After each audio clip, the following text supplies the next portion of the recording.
Nespresso came to China in 2007. It's been a very fast and healthy development for the past 11 years. So we have a very diversified business in terms of geography because we cover many cities in China. The development of coffee is maybe a little bit surprising, especially the last 5 or 6 years, but it goes along with the development of fine dining, of hospitality in China, and also with the development of international travel. And as it happened in many categories in food and beverage such as wine, the knowledge and the ability to discern quality has increased in a very surprising way. The first steps in China were quite similar to what Nespresso did in other established coffee markets in Europe. And we have adapted, we have adjusted our products, our communication, and also obviously our channel so that we can really target our consumers in different ways, in different occasions. George Clooney is a very successful brand ambassador for Nespresso. We have worked with George Clooney for about 14 years,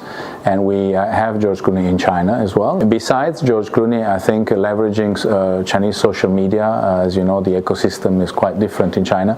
We have adapted the messages and the communication to Chinese consumers. The last 3 years, we have focused on working with larger events, sometimes sports associated events, to fine dining and to gastronomy. So we have been able to associate coffee with different drinks and beverages. They actually enjoy similar type of coffee as in the West, very intense coffees, but they mix them and they drink them differently, with milk, with sugar, but also with other flavors such as chocolate and caramel, and then there's a variety of flavors. I really focus on our boutique gives the full experience that you cannot replace with any other interaction, whether it is on the phone or online. We have expanded from a few core cities with our physical presence to hundreds of cities where there are consumers. In the last few years, and the e-commerce and digital ecosystem has evolved, we have also embraced this opportunity. One important aspect of e-commerce and digital is that behind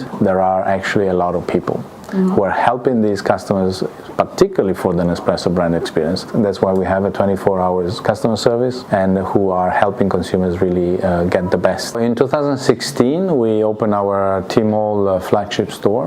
Last year, we opened our Jingdong flagship store. So we have 2 boutiques online with these 2 very important e-commerce platforms. What's most important for us is to be directly talking to the consumer, maintaining the relationship after the first order or the regular order. So we have currently for the last 2 years an initiative which is a kind of e-passport where consumers get stamps for trying different coffees, and then they also get stamps for bringing back their capsules for recycling. We were among the first ones to launch the physical passport and then the e-passport on WeChat. One very special experience a few years ago was the launch of 2 new coffees, Kazar and Arkan. And the funny part is that when we started presenting and giving the first round of tasting, there was quite an embarrassed silence in the room. People were looking down. We didn't know what was going on. And then there was a second round of tasting coming. So the waiters